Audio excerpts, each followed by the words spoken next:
ఇప్పుడు రాజకీయాల్లో ఎవరైనా ఏ పార్టీ అయినా పెట్టుకోవచ్చు. ఫస్ట్ సర్పంచ్గా పోటీ చేస్తాం. సర్పంచ్ అయినాక జెడ్పీటీసీ అవ్వాలనుకుంటాడు. జెడ్పీటీసీ అయినాక శాసనసభ్యుడు అవ్వాలనుకుంటాడు.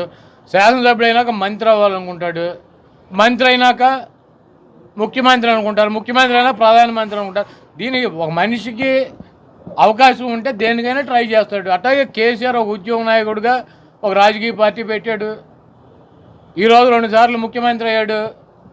అతను జాతీయ రాజకీయాల మీద ఇంట్రెస్ట్ ఉండి ఉంటుంది. ప్రధానమంత్రి కావాలనుకున్నాడేమో, బీఆర్ఎస్ పెట్టుకున్నాడు. ఇక్కడ ఆంధ్రప్రదేశ్ వరకు వచ్చేటట్టయితే కనుక తెలంగాణ ఉద్యోగం అనేది ఆంధ్ర వాళ్ళకి వ్యతిరేకంగా పుట్టినటువంటి ఉద్యోగం కాబట్టి మనకి తెలంగాణను హైదరాబాద్ను వదులుకుని వెనక్కి రావడం మనకి ఇష్టం లేనటువంటి కార్యక్రమం కాబట్టి దాన్ని బలవంతంగా కేసీఆర్ గారు మన వెనక్కి పంపాడన్నటువంటి భావన ఆంధ్రప్రదేశ్ ప్రజల్లో ఉంది కాబట్టి ఆయన్ని ఆ ఉద్యమం టైంలో అయితే కనుక తీవ్రంగా వ్యతిరేకించారు ఆంధ్రప్రదేశ్ పబ్లిక్. ఆ తర్వాత కొంత హైదరాబాద్లో సెటిల్ అయినటువంటి సెటిలర్స్ టీఆర్ఎస్కు అనుకూలంగా మారారు. కాబట్టి రాజకీయాల్లో ఏదైనా సాధ్యం అవుద్ది. ఆయన పార్టీ పెట్టుకోవడం వలన పార్టీ పెట్టకూడదని చెప్పేటువంటి హక్కు పౌరుడిగా మనకు లేదు.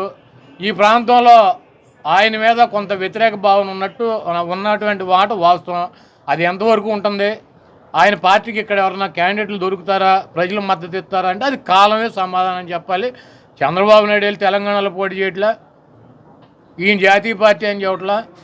అంటే ఎవరైనా ఎక్కడైనా పార్టీలు పెట్టుకోవచ్చు, ట్రై చేసుకోవచ్చు, తప్పే ఉందంట. హాయ్ ఫ్రెండ్స్, మా టుడే టుమారో యూట్యూబ్ ఛానల్ చూస్తున్నందుకు చాలా థ్యాంక్స్. మరిన్ని లేటెస్ట్ వీడియోస్ కోసం వెంటనే సబ్స్క్రైబ్ చేయండి. అలాగే ఈ బెల్ ని కూడా రింగ్ చేసేయండి. మా నోటిఫికేషన్స్ అన్ని మీ మొబైల్లో వస్తాయి. అలాగే మా వీడియోస్ మీకు నచ్చితే లైక్ చేయండి, షేర్ చేయండి, నచ్చకపోతే కామెంట్ చేయండి.